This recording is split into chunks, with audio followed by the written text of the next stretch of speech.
Eh bien bonjour à tous, c'est Morphus.com. Aujourd'hui on se retrouve pour une nouvelle vidéo. Donc cette vidéo va traiter de VMware, plus précisément donc l'hypervisor, c'est-à-dire ESXi, qui est en fait un outil permettant de virtualiser des OS. C'est très utile pour créer un pentest lab ou ce genre de choses, ou même pour avoir plusieurs machines sur une seule. Donc, pour ceux qui ne connaissent pas la virtualisation, c'est tout simplement le fait de créer une machine virtuelle, c'est-à-dire par exemple une machine Windows virtuelle qui va tourner en parallèle avec d'autres machines, par exemple Linux, voilà. Donc c'est un environnement de virtualisation, c'est le principal à retenir. Ça s'appuie sur un noyau Linux. Voilà, donc il y a une version d'essai de 60 jours, sinon il y a la version payante, je ne connais pas les tarifs actuels. Une fois, donc on crée déjà une clé USB bootable avec Rufus. Donc je ferai une vidéo à part entière pour faire cela. Là ensuite, là on branche notre serveur ou notre ordinateur qui contient qui contient VMware sur un modem internet. Et du coup, ça va nous attribuer une IP. Donc cette IP, on la note bien dans un coin. Puis on se log en admin. C'est beaucoup mieux.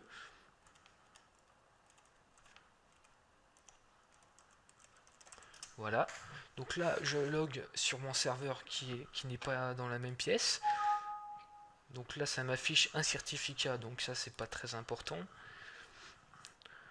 Je n'ai pas peur de montrer l'IP puisque c'est juste l'IP locale de mon serveur, c'est-à-dire tant que personne n'est connecté sur mon réseau, ça va.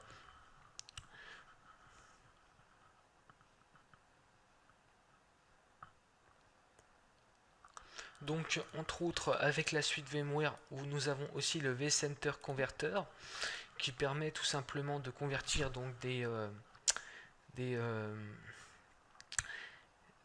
des, des fichiers VMDK, c'est-à-dire des fichiers propres à VMware et les envoyer directement sur notre serveur. Donc voilà. Donc là je suis sur la version 5.0 build 62 000, ouais, ouais, 623 860. Donc une version d'essai pour l'instant. Donc là, vous avez tous les OS qui sont contenus sur le serveur. Donc à savoir que ce serveur va me servir de comment dire de, de pen test lab. C'est pour ça que j'ai pas encore fini de tout configurer là-dessus. Il faut encore que je configure un réseau local entre machines et une DMZ. Donc c'est assez, pour l'instant j'en suis au stade que j'envoie toutes les VM que je trouve possibles dessus. Donc entre autres Lamp Security, voilà. Donc toutes ces machines là. Donc par exemple je vais en lancer une, Power On, voilà, statut complète. Ensuite on va ouvrir Open Console.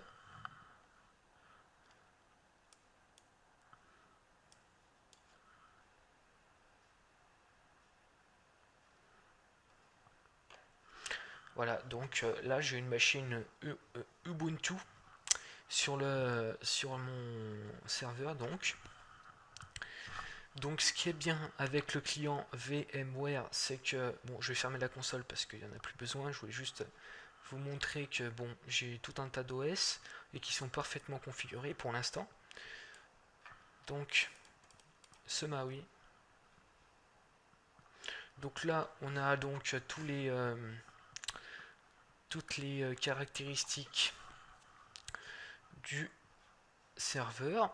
Donc le data store, c'est donc comment dire, c'est les disques durs. Alors pour ceux qui ont plusieurs disques durs, il faut configurer un RAID, sinon VMware ne prend qu'un seul disque là où il a été installé.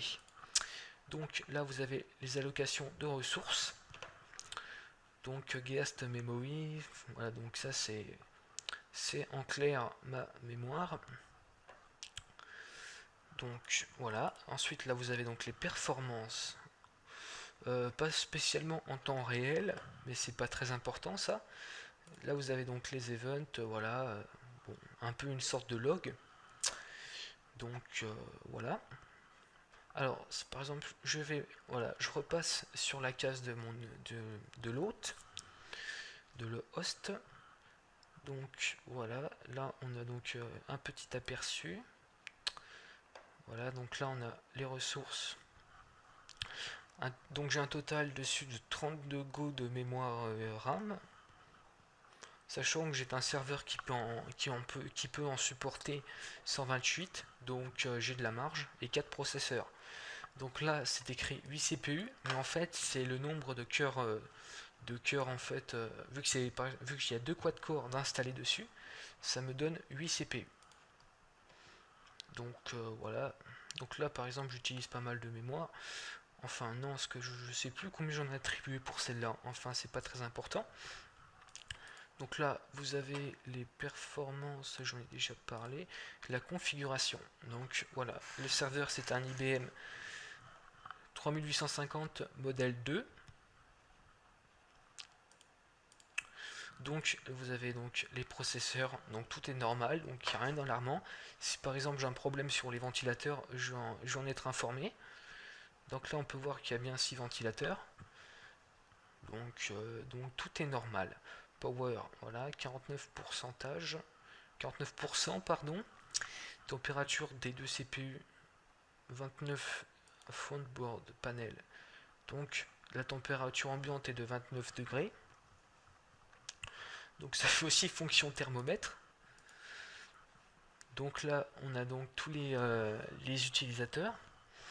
Donc je crois que celui-là, ça va servir à regarder, à avoir un aperçu. Ah non, ça va être celui-là alors. Voilà, donc ça c'est le compte d'administration qui permet donc d'avoir, je crois, qui vérifie bien si la connexion entre l'hôte et le client se passe bien. Le daemon, ça je ne sais pas. Donc en fait, ces utilisateurs servent à quelque chose. Chacun a son rôle. Donc celui-là, c'est vérifier si la connexion entre le client et le serveur se passe bien. Donc c'est bon. Donc là, on a donc tous les logs en fait, un peu, les events, voilà. Donc là, on peut donc accorder des... Comment? Normalement, on peut accorder des droits. Donc no access, read online, etc. etc. Donc voilà.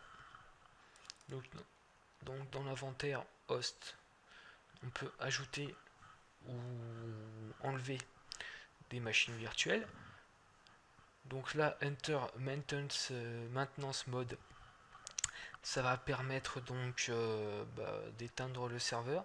Donc on peut aussi le faire là ou reboot pour le redémarrer à distance. Donc c'est très pratique, très complet. Donc voilà. Donc là, on peut éditer justement les paramètres du client. Donc là, on peut aussi déployer des OVF, c'est un format aussi de machine, ou exporter des, voilà, par exemple exporter system log. Voilà, on peut donc exporter des logs système, donc c'est assez pratique. Donc voilà. Donc maintenant que j'ai fait une petite présentation donc, du client, je vais passer sur le deuxième outil qu'il nous faut, c'est le converteur standalone. Alors à quoi il sert celui-là? Il sert tout simplement à convertir nos machines virtuelles. Par exemple là, j'en ai pas sous la main, donc je vais juste faire un exemple comme ça. Donc convert machine. Voilà, donc là on met le chemin de... on met en gros l'emplacement de la machine à convertir. La destination système. Donc la destination système, ça va être sur le serveur. Faudra se loguer en route, c'est mieux. Donc voilà, après on aura les comment.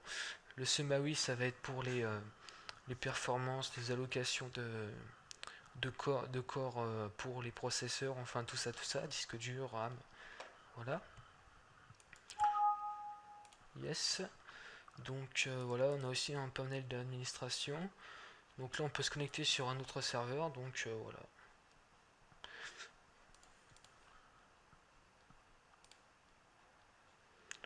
Donc je vais revenir sur le le client. On peut aussi paramétrer, donc là dans la configuration, on a les processeurs, la mémoire, storage, disque dur, networking. Donc là voilà. Network adaptateur, voilà, advanced setting, enfin on a absolument tout ce qu'il faut pour bien configurer n'importe quoi en fait, hein. On peut vraiment configurer ce qui nous passe par la tête. Donc par exemple property, donc là on peut ajouter des switches des switches virtuels ou bien voilà, network adaptateur, modifier, enfin bon, tout ça. Donc on a aussi le power management, enfin bon bref. Et Alt statut, voilà, donc là le stade du serveur normal, bon, tout est ok, a priori. Donc là on a aussi les CPU,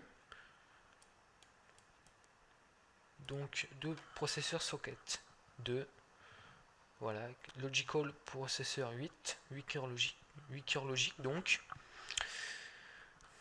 Et voilà. Donc c'est un environnement vraiment complet qui permet de réaliser pas mal de petits projets si vous avez envie de tester par exemple, je sais pas moi, une distribution ou ce genre de choses. C'est franchement ce VMware c'est le mieux. Alors les seuls inconvénients donc c'est la licence gratuite de 60 jours. Ça c'est un véritable problème. Si vous comptez l'utiliser plus que ça, faudrait peut-être prévoir, je sais pas moi, d'acheter ou de trouver un crack sans vouloir voilà encourager à commettre des actes illégaux pardon. Donc voilà. Donc cette image résume très bien le principe de la virtualisation. Donc on a un hôte qui héberge donc plusieurs machines virtuelles. Donc ça c'est vraiment le mieux, c'est vraiment l'image qui illustre très bien les choses. Donc voilà. Bon, on va allumer par exemple lampe security CTF7. Voilà, elle est lancée. Donc open console pour voir ce que ça donne. Ouais, elle va être longue à lancer celle-là. Donc voilà, donc là j'ai deux machines virtuelles en cours d'exécution.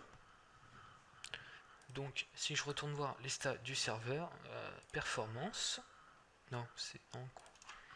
Summary, non, voilà, Summary.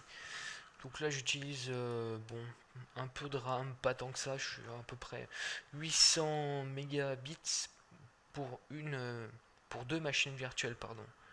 Donc c'est vraiment pas énorme. Donc voilà, donc là CPU. Bon, apparemment celui-là, il en bouffe pas mal, mais sinon ça va. Donc voilà, j'espère que cette vidéo donc de présentation de VMware vous aura plu. Et si elle vous a plu, n'hésitez pas à lâcher un petit j'aime et à vous abonner. Et moi je vous dis ciao ciao.